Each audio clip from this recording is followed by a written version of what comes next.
Of the issue with Israel, why he's suddenly turning on Israel is predictable. He's doing calculus. He sees the United States is for Israel, so he's against Israel. He's for the Arab uprising, even though he doesn't want to have any Arab uprising at home. What we're looking at now are the BRICS nations all anticipating America's $100 billion additional funding for Ukraine, getting involved with Israel, while our own debt crisis continues to metastasize in a $2 trillion a year default. What's going to happen to the American economy? Can we sustain ourselves as the global police force? What's actually happening in the Middle East? These are the reasons why I urge people to go to lancewallnau.com/Birch and position yourself and your family, position your IRA and your retirement in a boat that will float. Gold, silver, there are always investments that sustain value when dollars fluctuate. And we're surely in a period of time where the dollar and its instability is not the place to park your future. You want to go to lancewallnau.com/Birch, download the special report, talk to one of our advisors, and find out what you can do to position yourself to have peace of mind in the potential coming shaking in the United States. But have no fear, my friends. God is in control of all these things. And we're going to see how that scenario is going to play out to the advancement of the kingdom of God in this coming segment. Let's go right in there. All right, real quick here. I want to share one thing before I go into these lies. It's really important. What's going on with the Arab nations right now? That remember, the Abraham, of course, Trump not only advanced the moving of the embassy, he took out Soleimani, who was the mastermind general behind all of the terror activity of Hamas, Hezbollah, the attacks against the American embassy in Iraq, etc. Trump took him out. He basically, and this guy was responsible for the devices that were planted in the roads that killed and maimed 300 American soldiers' lives.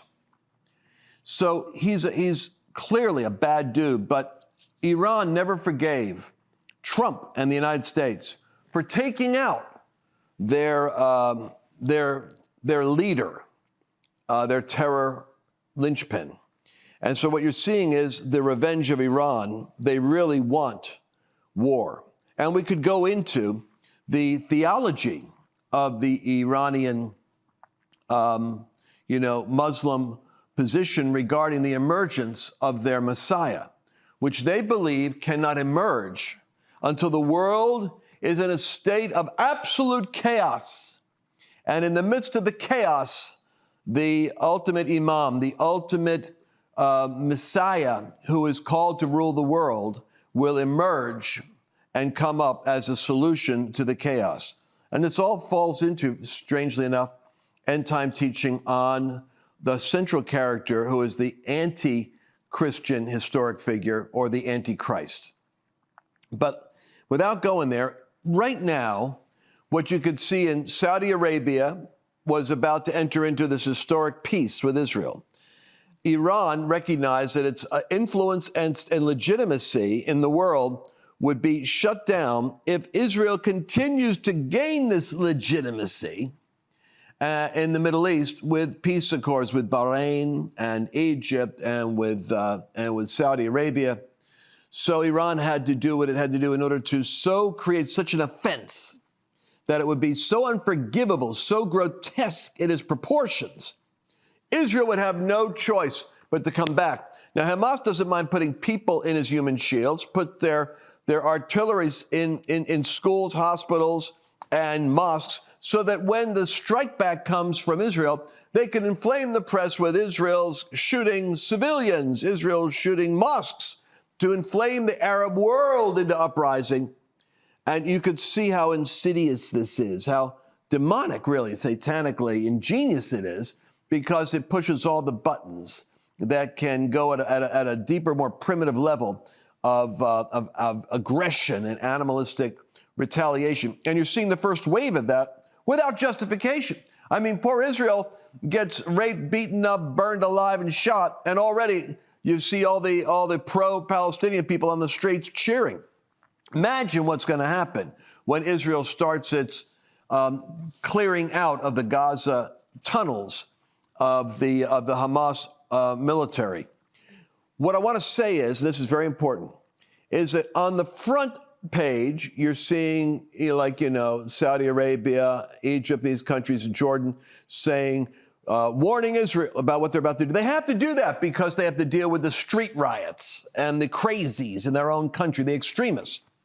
Behind the scenes, they're hoping Israel is able to clean out Hamas, because Hamas, they recognize, is a disruptive terror cell that doesn't serve the interests of regional stability or economic development. They exist for one thing, like a suicide bomber, and that's blowing up the aircraft. So they're hoping Israel can do what it's got to do. And understand one other thing, which is in some news sources, it's very important for you to be appraised of. And that is that Israel suffered a serious loss of prestige in this attack, which is why I do not subscribe to the idea that they allowed themselves to get, attacked like this for some ulterior motive. In the Middle East, they've been looked up to for the past decade as the ones who could take on Iran on almost a daily basis. They could contribute to the defeat of ISIS. The Israeli Defense Forces, the IDF, have operated in almost every corner of the Middle East with phenomenal success. Therefore, everyone from Cairo to Amman, Abu Dhabi, Riyadh, Beirut, and Tehran is raising eyebrows at the show of vulnerability of Israel. Are they still a regional superpower, or have they gotten weak? For that reason, you better believe Israel is going to engage this thing with such intensity. That's the only reason why they've been holding off so far. Making sure making sure they've got themselves coordinated properly with the United States, because when they go in, the news cycle is going to be inflamed. If there are terrorist cells, as we anticipate with our open border, you're going to see the terror cells activated in the West at the moment of the invasion. So there's a lot riding here, but Israel has to recover its prestige as a military force. For that reason, we have to pray that this is contained from spilling over into a larger than regional engagement, so that it doesn't suddenly become Israel outside of Hamas and potentially Hezbollah in the north, which is reluctant really to take this fight. You'll notice that the Hezbollah has not been supporting Hamas in terms of joint action so far. There's been an almost ominous silence in the Secretary of the state, Hassan Nasrallah, who is speaking on behalf of Lebanon, hasn't said much because he's expected to be supporting Hamas in the south with an equally aggressive assault in the north. The reason why they're reluctant to engage is because, apart from launching thousands of rockets and precision-guided missiles and drones at certain strategic targets, they don't want to really engage a land war. They don't want to really engage an invasion. And Mercedes is largely because in 2006, when they killed 3 Israeli soldiers and took 2 and kidnapped 2, the response of Israel was 34 days of bombing and flattening out Beirut. And they remember that because Israel had to send a message that we won't have proportional response. We can't afford it in the Middle East. We have to have overwhelming response in order to discourage terrorizing our citizens. So that's the reason why so far I am not certain about how Hezbollah plans on engaging this, but they have to certainly wait until Israel is fully engaged in the south before they do anything. But this can spin out of control very quickly. I want to go to Ben Shapiro now because I promised you I was going to cover a couple of lies.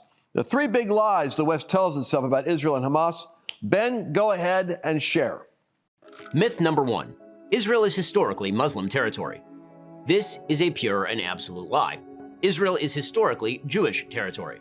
According to the Bible and certain interpretations of contemporaneous archaeology, Joshua entered the land of Israel in 1400 BC. The Kingdom of David was founded around 1000 BC. The first Temple of Solomon was built in approximately 957 BC. The Second Temple was built in approximately 515 BC. The Hasmonean dynasty was founded in 166 BC. Jerusalem was destroyed in 70 BC, and the Jews exiled from Israel in 136 CE after the defeat of the Bar Kokhba revolt.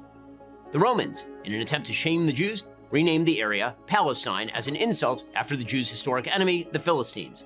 Even during the exile, there was continuous Jewish presence in the land. Islam, which is the religion of the Palestinian Arabs, was not even founded until the 7th century CE or AD. No independent Arab state has ever existed in the area known as Palestine. No, I want to emphasize this. What really shocked me was the discovery that the Palestine is actually a derivation of the word Philistine, because it goes right back to the battle of Israel against the Philistines. And Gaza, the area where they occupy right now, was the capital and stronghold of the Philistine people. So it's really odd to me that as you go through 1,000, 2,000, 3,000 years worth of cycles of history, you're up against the same historic principalities, territories, and now the Philistines are again coming up against Judah and Israel. And Daniel, if you remember this, actually had wrestled in prayer with the Prince of Persia, which is the modern day Iran. That principality evidently is a character within the Bible narrative that's already been there. But this idea that this territory has always been, Muslim can't be possibly true, because, as he says, Islam didn't exist till 700 AD. Meanwhile, I just gave you prophecy from Jesus regarding what would happen to Jerusalem. This idea that Israel has to be warned not to engage in human rights violations is something which is additionally, troublesome to me, because what I want to say is that by all rights, the entire political and media infrastructure should be focusing all their moral persuasion now on the human rights issue, convincing Hamas to release hostages and to allow their own citizens to get the heck out of there. They're holding their citizens captive. They want citizen casualties. And instead of the pressure in the media being on the Hamas to let go, they've got 100, this is interesting, nobody's talking about it. They have 100 Americans that are still in Gaza that can't get out. Wow. Are they 100 hostages of Iran? We know that we have over, 150 or so Jewish hostages that are being held. And I believe they're being held in these locations and in the tunnels. Guarantee they're in the tunnels, because that's when the land invasion happens, they'll be fighting above, but the goal is to get below. There'll be booby traps in these tunnels. They're probably thinking of gassing the Jews when they get down there. You're going to see how they're using Americans as hostages and Jews as hostages, and you're not seeing the proportional coverage of the press discussing human or humanitarian rights for those people that are being held hostage. They should be released. Why isn't the press talking about that? It's a strange silence. So we're going to come back. I want to hit this next big lie as Shapiro covers it. We'll be right back. Hey, let's take a moment right here and talk about something. These programs are actually paid for by sponsors. And so the one thing that I always do is try to pick the sponsors that have the greatest value. Those are the ones that I myself believe in. Now, the Birch Gold Group is one of those key sponsors, and I'll tell you why.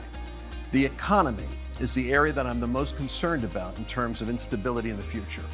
Do you know that right now, China and Russia and India is meeting with Saudi Arabians and South Africans to create an alternative economy, to basically crush the dollar? This is going to have a massive effect on the stock market, on real estate. It'll be a real shaking. But you don't have to be shaken, because there's a way you can protect your retirement, your 401ks, your IRAs, by connecting them in with gold. Gold is unique in history in that it's a place of stored value. In fact, those BRICS nations of Brazil and Russia, India and China, they're going to be backing themselves with, guess what? Gold. So be smart. I want you to go to lancewallnau.com/Birch and get a free information kit. Get knowledge, act quickly, don't wait. And they're going to be able to help you make a great decision on what to do. Remember, that information is free with no strings attached. Do it now, lancewallnau.com/Birch.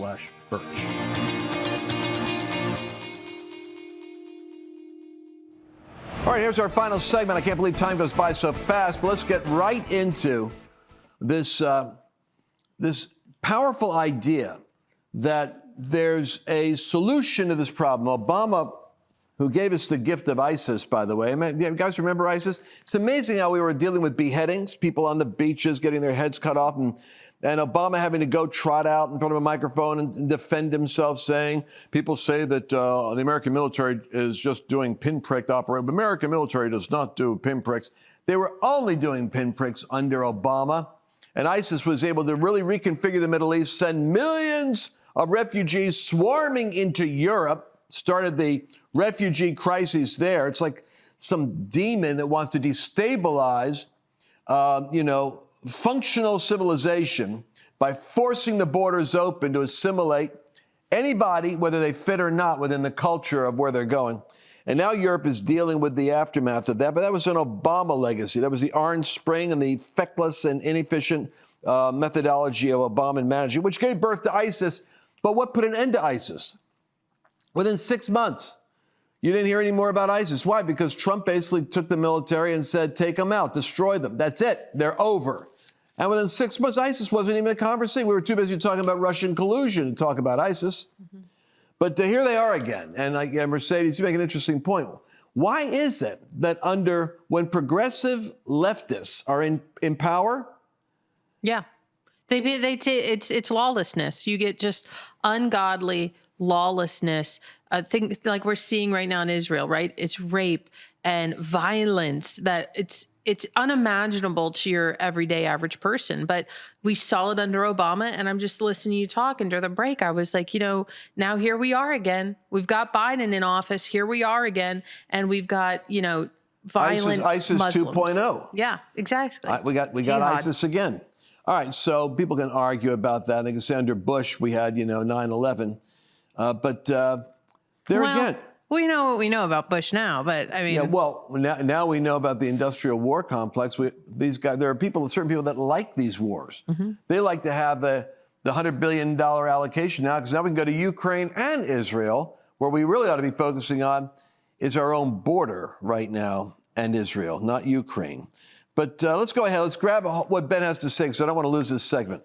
Two-state solution. A contemporaneous British report on the first chairman of the Palestine Liberation Organization. One of the most extreme anti-Israeli politicians in the Arab world, Ahmed el-Shukeri, the leader of the Palestine Liberation Organization. As the spokesman for 1 million Palestine refugees, he's fanned the flames of hatred for Israel with unflagging energy. In 1967, the Arab League announced the 3 no's: no peace, no recognition, no negotiations. With all of Israel's enemies mobilizing against it, Israel launched a preemptive strike on the Egyptian Air Force, inaugurating the 1967 Six-Day War. This ended with Israel gaining miraculously the Sinai Desert, the Golan Heights, the Gaza Strip, Judea and Samaria, now known as the West Bank, as well as the entirety of Jerusalem. In 1973, the Arabs launched all-out war again, this time on Yom Kippur. Israel survived and gained territory. In 1979, Israel gave the Sinai back to Egypt in return for peace. In 1993, Israel agreed to the Oslo Accords, which promised a step-by-step process to establish a Palestinian state. In 1998, Israel conceded yet more territory to the Palestinian Authority under the prime ministership of Benjamin Netanyahu. In 2000, Israeli Prime Minister Ehud Barak offered Yasser Arafat, the terrorist leader of the Palestinian Authority, 91% control over the West Bank in contiguous territory and an Israeli security presence along 15% of the border with Jordan.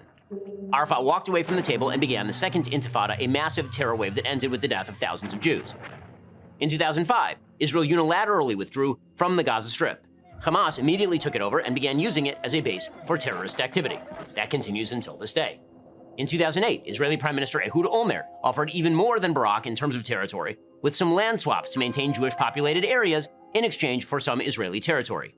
Olmert even offered to relinquish Israeli sovereignty at the Temple Mount, the holiest site in Judaism, as well as the entire Old City of Jerusalem to a 5-member, non-sovereign international trusteeship comprising Israel, the PA, Jordan, the US, and Saudi Arabia.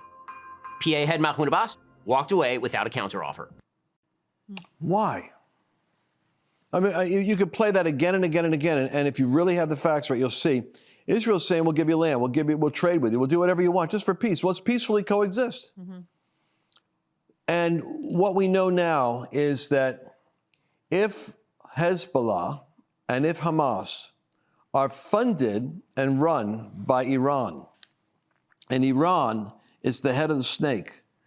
Iran, you know, we've heard the word proxy wars. I don't think we understand in America.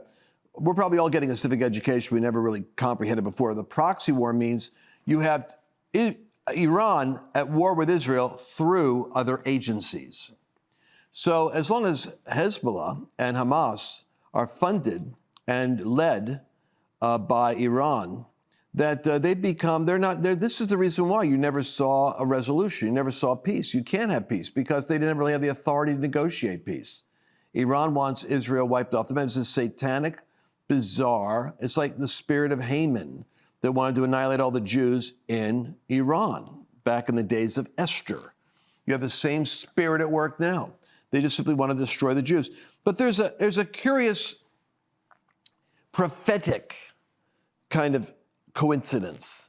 1973 is October 6th, Yom Kippur War. It's exactly 50 years after that. It's unusual to me. Like, remember when we had this terror attack that hit us on the anniversary of 9/11? Mm-hmm. And nobody in the State Department was expecting that they would do something on the anniversary. I think we ought to really look at these dates and be really understanding. There's a reason why on the anniversary of 9/11 you need to be vigilant, because on the anniversary of the Jubilee, the 50th year Jubilee cycle of the Yom Kippur War of 1973, October 6th, Hamas, it's like a spirit decides that's the day. It's the high holy day. It's you could say the crescendo of this sacred feast, the third feast of Israel, Passover, Pentecost. It's in the Bible. And then Tabernacles. Mm-hmm. Tabernacles' final day is where the Jewish people celebrate the law. And then if I really wanted to get people upset, which I can't help but do with 4 minutes left, I would say these feasts are actual spiritual appointments with God. That the Passover is a real feast. Old Testament fulfilled with the Jews leaving Egypt. New Testament fulfilled with Jesus saying, this is my body, this is my blood. Dying on Passover, he is the Lamb of God who would shed his blood for the sins of the world. And this is the Christian theology. It's Jesus' fulfillment historically during Passover, his trial, his crucifixion.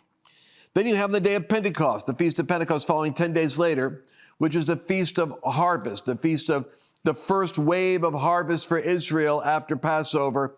And 10 days later, the Spirit of God comes down in the upper room in Jerusalem. This is a historic, documentation called the Book of Acts. You see it. The Spirit of God poured out on the day of Pentecost. And there's some, I guess it's like 500 billion Pentecostals in the earth today. People that have experienced the Passover new birth and Pentecost, their own version of that upper room experience, subsequent after their conversion. That's 500 million testimonies to that fact globally. The unfulfilled feast is Tabernacles. What's the significance of that? It hasn't happened yet.